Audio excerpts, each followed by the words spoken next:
Did you know that when serial killer John Wayne Gacy was 20, he left Chicago and traveled to Las Vegas, where he found a job as a janitor at a mortuary for 3 months? The salary was very low, so his boss let him sleep on a bed set up in the back of the embalming room. Gacy later admitted to having an overwhelming urge to get up in the middle of the night and talk to the bodies. He even went as far as climbing into the coffin of a young boy and spent the night touching him. He would talk to the bodies like they were his friends and would sometimes undress them. The funeral director became suspicious of Gacy and reported him to the police, but Gacy was never caught in the act. This is the most demonic case I have ever heard yet. In Woodstock, Illinois in 2009, Kyle Morgan lured a homeless man into his home, promising him food, shelter, and something to drink. A few weeks go by and the maintenance of the apartment complex were called to the unit as there was a foul odor coming from it. The scene in the apartment was horrific and police discovered the homeless man who had been struck multiple times. He also had 666 written on his forehead. On the walls in the apartment were satanic writings in the blood of the victim. Thankfully, Kyle was found a few states away. However, it was during a police chase and he ended up hitting 2 people in the process. Surprisingly, he actually pleaded guilty. However, he claimed that he was mentally ill, so he only received 30 years in prison. Blood-curdling facts that you wish you never knew. Part 36. Babies bounce. Their bones are so soft that instead of thudding, they actually bounce a little. An Arizona man named Paul Menchaca was arrested after he faked having Down syndrome and hired female caregivers to bathe him and change his dirty diapers. Kids under 5 years old will often try to hide from a fire instead of running, and firefighters find the bodies. Jacqueline Durand was hired to dog sit for a pit bull and German shepherd and was told that they would be in their kennels. However, when she arrived, the dogs immediately attacked her, leaving her with over 800 bite marks and severe blood loss. If you want to sell your organs on the dark web, you'll get the most money for your small intestine, worth about $800,000. This sketch shows the autopsy report of Kobe Bryant after he died in a helicopter crash in 2020. If you look closely, you can see they noted a crown tattoo on Kobe's shoulder. Makes the whole thing a lot more real.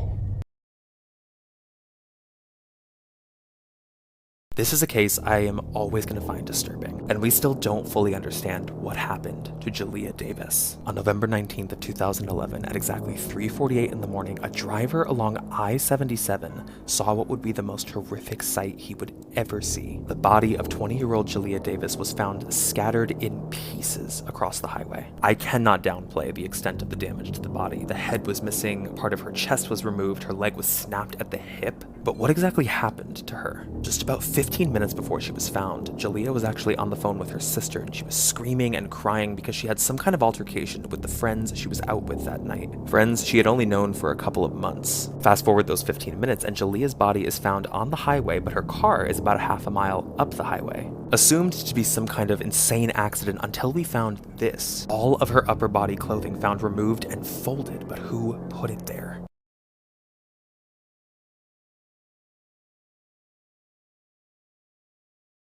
So whatever happened to Jeffrey Dahmer's apartment at the Oxford Apartments? If you don't remember, this is where Jeffrey Dahmer was eventually caught, and this is where they found all of the gruesome discoveries associated with Jeffrey Dahmer. It's absolutely eerie to look at photos of his apartment and consider what they found in there. But what happened to the building, the Oxford Apartments building? Well, obviously after investigators discovered what they did in Jeffrey's apartment, the place was stained forever. And so shortly after all this happened, the apartments, the entire complex, they were demolished. And nowadays, all that's left is this patch of grass where the apartments once stood. It's gotta be eerie living in one of these units and knowing exactly what happened right here. I actually went and filmed a whole Jeffrey Dahmer documentary where we visited the old Oxford Apartments area and investigated for paranormal activity. Let me tell you, that place is loaded with energy. At one point, using our devices, we captured what looked like bodies laying on the ground, like 3 or 4 of them. And I think at one point, using one of our devices, we literally heard the voice of Jeffrey Dahmer coming through. I'm not kidding. I know that sounds really extreme, but you have to listen to the video and just see what I'm talking about. Anyways, it's called The Ghost of Jeffrey Dahmer if you want to look it up and learn more about the Jeffrey Dahmer story.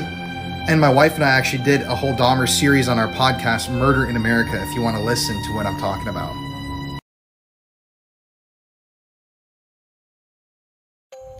Do you remember the show Wife Swap? They take two families who couldn't be more opposite and switch the mothers for 2 weeks. But have you ever heard of the Wife Swap murders? The Stockdale family appeared on the show in 2008.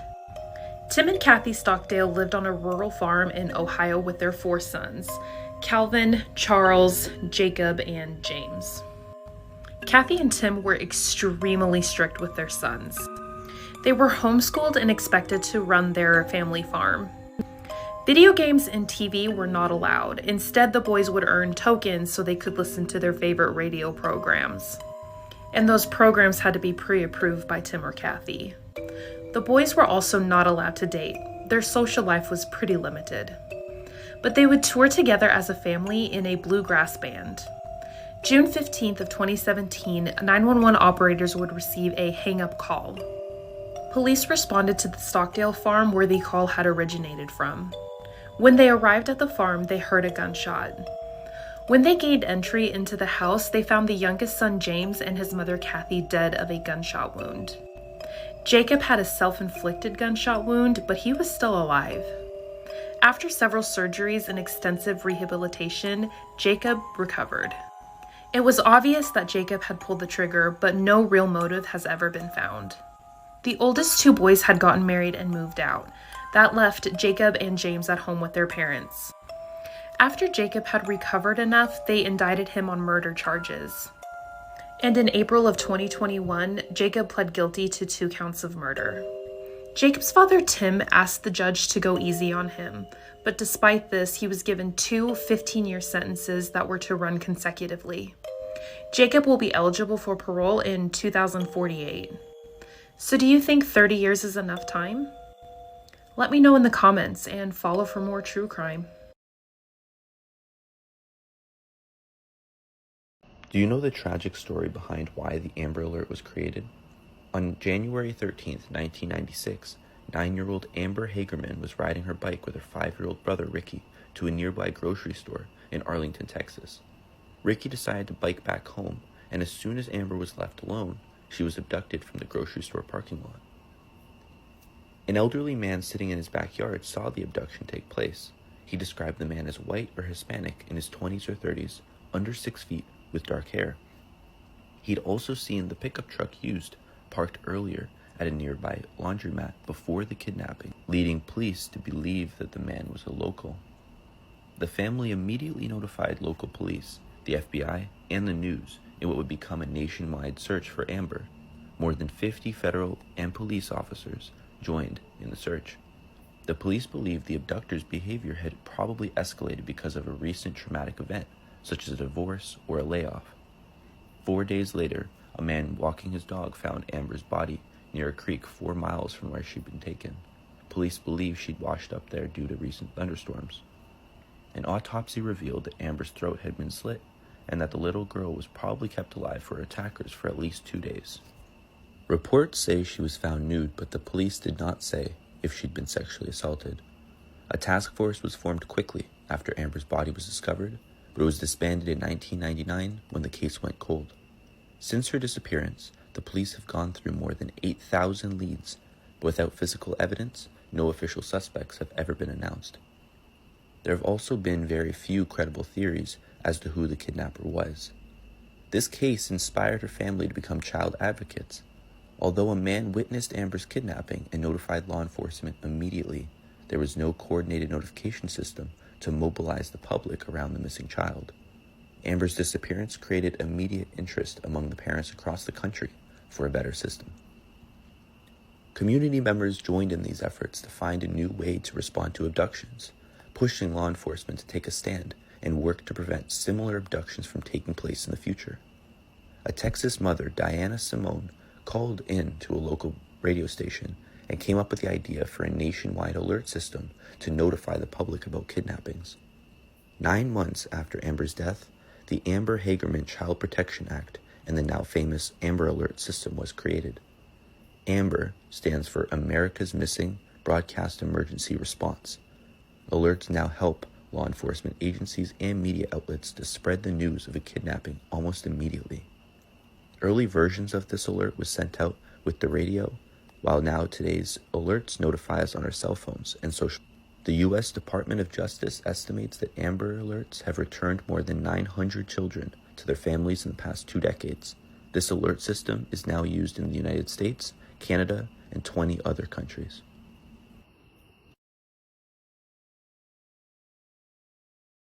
We recently moved to this property. Our dog has never dug ever. He picked up a strong scent and continually keeps leading us here to dig deeper.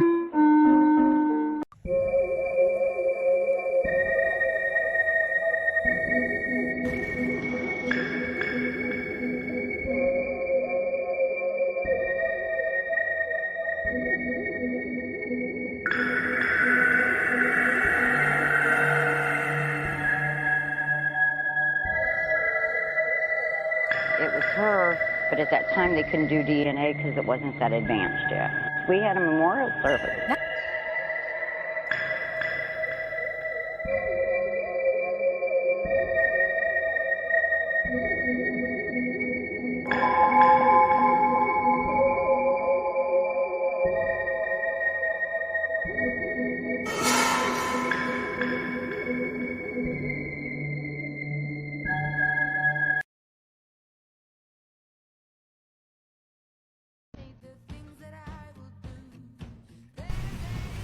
It's been 3 weeks now. I can feel the people searching for Megan are starting to give up. They're not trying anymore.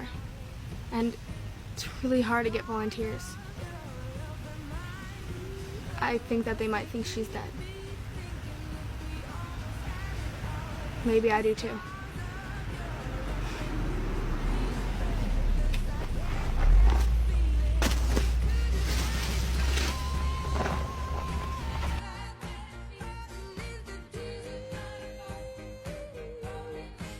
Tonight, a shocking twist in the case of Megan Stewart. The missing girl's best friend, Amy Herman, has now vanished. Are the girls the victims of the same kidnapper, or have they simply run away together? Detective John Simonelli had this to say. Obviously, the coincidence of both girls, who were friends, disappearing is enormous. We're working all possible scenarios at this time. A baffling case that grows more bizarre by the hour. We'll be right back. It has been 2 days since the disappearance of 15-year-old Amy Herman, and 23 days since her best friend Megan Stewart was abducted behind a local diner. Their friends have started a campaign to persuade everyone to tie pink ribbons on trees as a symbol of hope. We're doing this pink ribbon campaign to let Megan know that we love her and we miss her. And hopefully it'll make whoever took her, feel bad and let her go. Search parties continue to examine the wooded areas surrounding the two girls' homes for any leads as to their whereabouts. Earlier today, I spoke with Amy's parents. We'd like to thank all the volunteers that have spent so many hours searching for Amy. We believe in our hearts that she's well and that she will be returned to us. Princess, if you can hear me, we love you. I'm praying for you.